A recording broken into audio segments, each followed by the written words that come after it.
আহ, জনাব ভূঁইয়া, আমি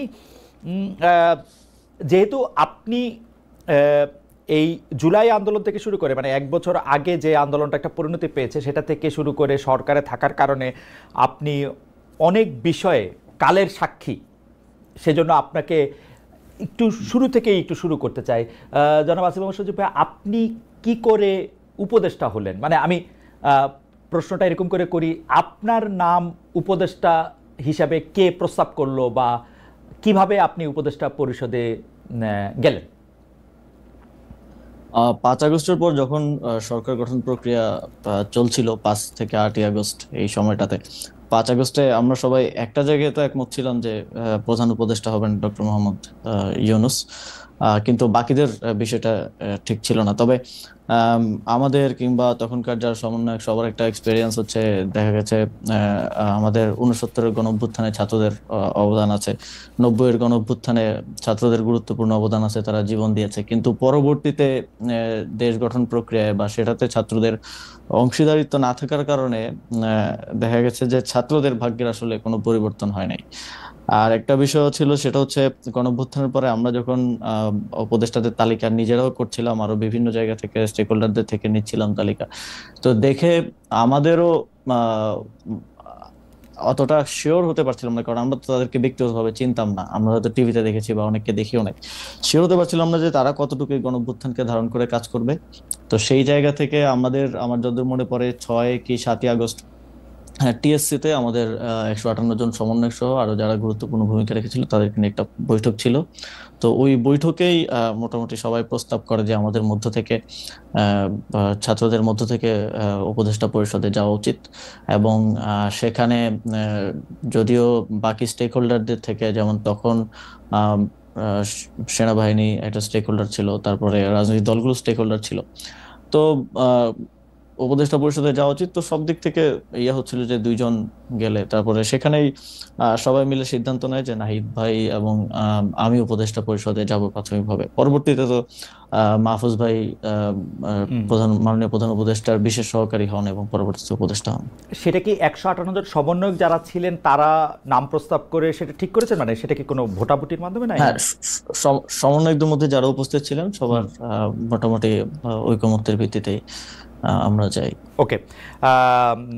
উপদেষ্টাদের তালিকার কথা আপনি বলছিলেন, সেই উপদেষ্টাদের তালিকা কার কার কাছ থেকে আসছিল? আপনারা মানে এই কারা উপদেষ্টা হবেন সেই সিদ্ধান্ত কি আপনারাই নিচ্ছিলেন, মানে যারা না, আমরা সমন্বয়ক? আমরা একটা প্রক্রিয়ার মধ্য দিয়ে গিয়েছি। সে সময়টায় আমরা একটা লিয়াজো কমিটি করেছি, আপনি যদি হুম।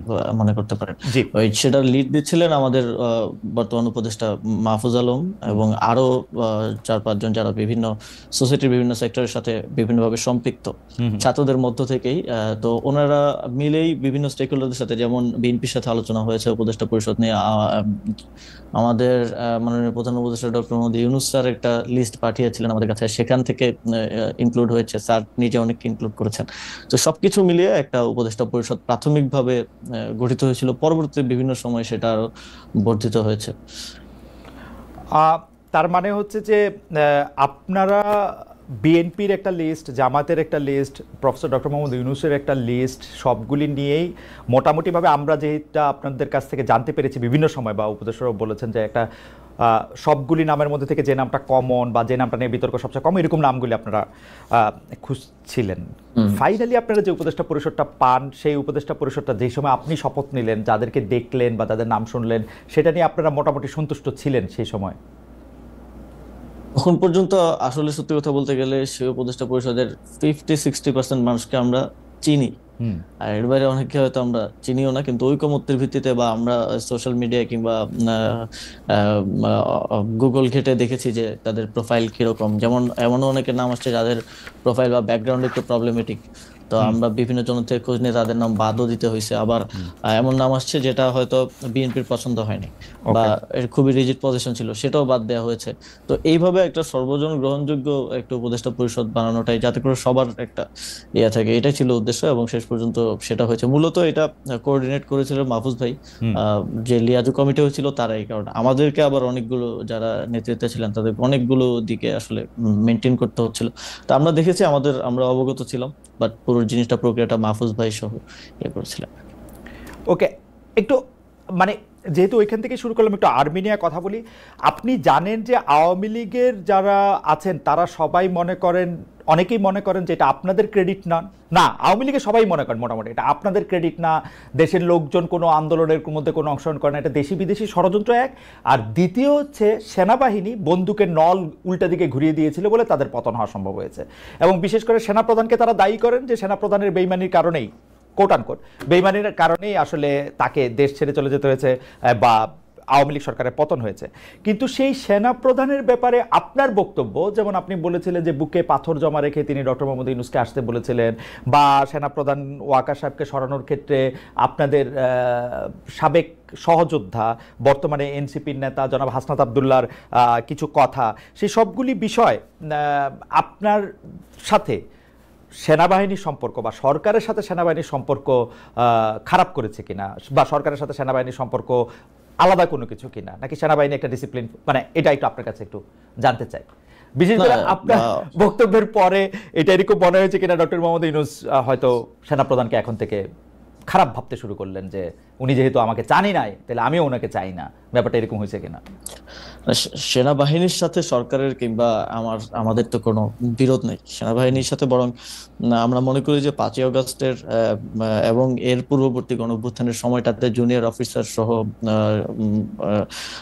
যারা আছেন তাদের একটা চাপ ছিল যে তারা কোনোভাবেই গুলি করবেন না। সেটা বিভিন্ন মাধ্যমে আমরা দেখেছি, দরবার হলের মিটিং এর ইনফরমেশন লিক হয়েছে, সেখানে আমরা দেখেছি। তো তাদের এই অবদানকে অবশ্যই আমরা স্বীকার করি।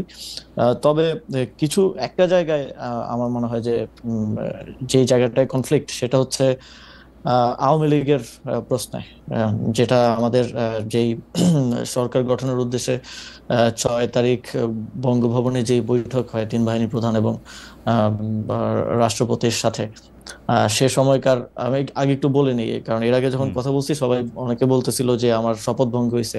আমার শপথ গ্রহণ হয়েছে 8ই আগস্ট।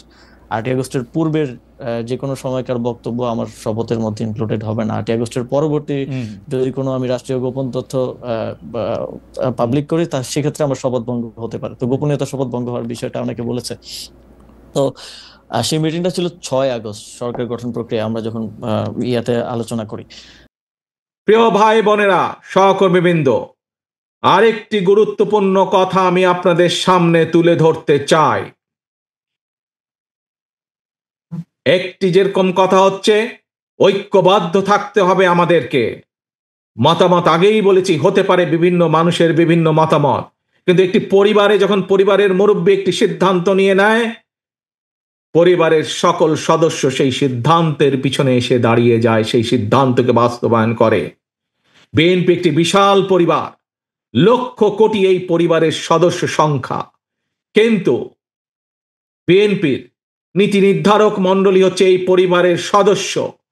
সেই মুরব্বী, সেই পরিবারের মুরব্বী, এই বিএনপির মুরব্বী নীতি নির্ধারক মণ্ডলী, সেই নীতি নির্ধারক মণ্ডলী যখন দলের পক্ষে একটি দলের জন্য একটি সিদ্ধান্ত নেবেন, সেই সিদ্ধান্তের পিছে প্রত্যেকটি সদস্যকে এসে ঐক্যবদ্ধ হয়ে দাঁড়াতে হবে। এটি যেরকম একটি গুরুত্বপূর্ণ, আর একটি গুরুত্বপূর্ণ বিষয়, অত্যন্ত গুরুত্বপূর্ণ বিষয়, যেই কথাটা আমি বার বার বার বার বলে এসেছি।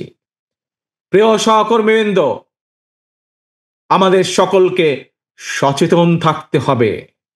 আমাদের প্রত্যেকটি মানুষ, শহীদ জিয়া এবং দেশনেত্রী খালেদা জিয়ার প্রত্যেকটি সৈনিকে আমাদের অত্যন্ত সচেতন থাকতে হবে। কেউ যেন আমাদের নাম ব্যবহার করে, এই দলের নাম ব্যবহার করে, বিএনপির নাম ব্যবহার করে তাদের ব্যক্তি স্বার্থ হাসিল করতে না পারে।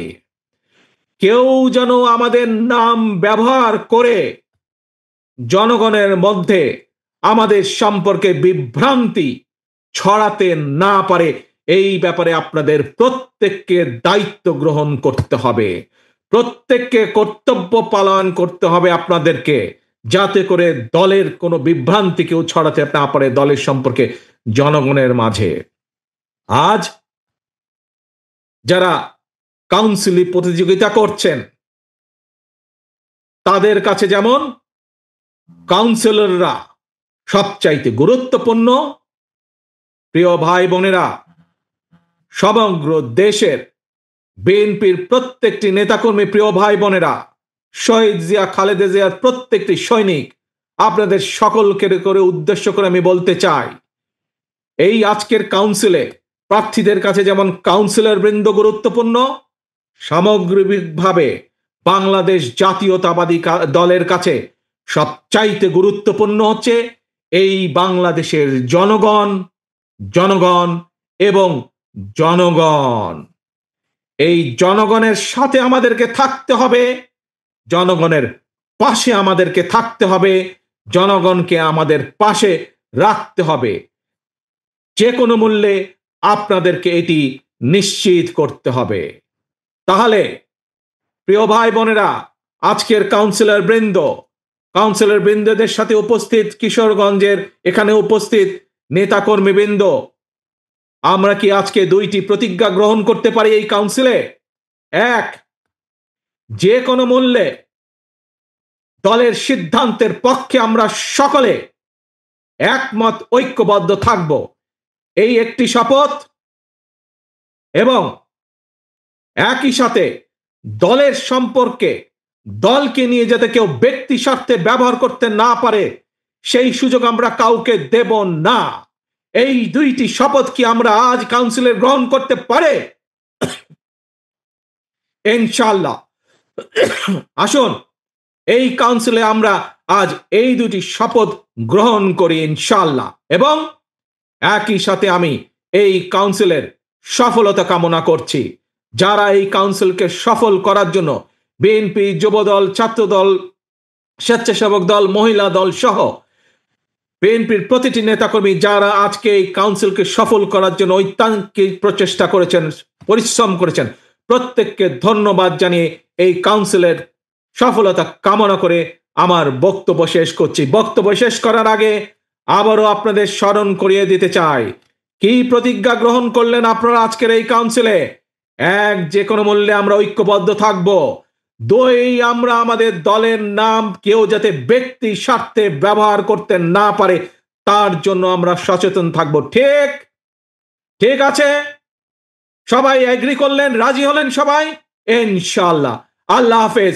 তো সেখানেই এটা আমি আমার আগের বক্তব্য বলেছি যে সেখানে এই কথাটা এসেছিল যে সেনাপ্রধান বলেছিলেন যে দেশের 30-40% মানুষ তো আওয়ামী লীগকে সাপোর্ট করে। তো যে অন্তর্বর্তীকালীন সরকার আসবে সেটার তো সবার কাছে গ্রহণযোগ্য হইতে হবে। তো আওয়ামী লীগের সেই 30-40% মানুষ তো ডক্টর মোহাম্মদ ইউনূসকে হেট করেন।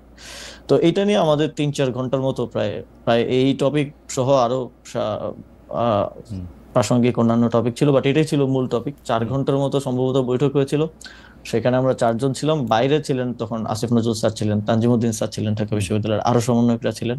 ভেতরে আমরা 4 জন ছিলাম, আমি, নাসিরউদ্দিন পাটোয়ারি ভাই, মাহফুজ আলম ভাই আর নাহিদ ইসলাম। তো তখন মূল আলোচনার বিষয়বস্তু ছিল এটাই।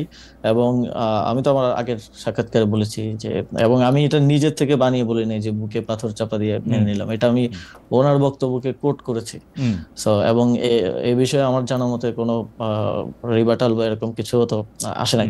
তো সেই জায়গা থেকে আমার জায়গা থেকে আমার মনে হয়েছে যে আওয়ামী লীগের প্রতি সিম্প্যাথি থাকাটা এবং আওয়ামী লীগকে ফিরে আনার কিংবা নানা, যেমন এখন একটা কথা শুনতে পাওয়া যায় যে জাতীয় পার্টিকে প্রধান বিরোধী দল করার জন্য একটা তোড়জোড় চলতেছে।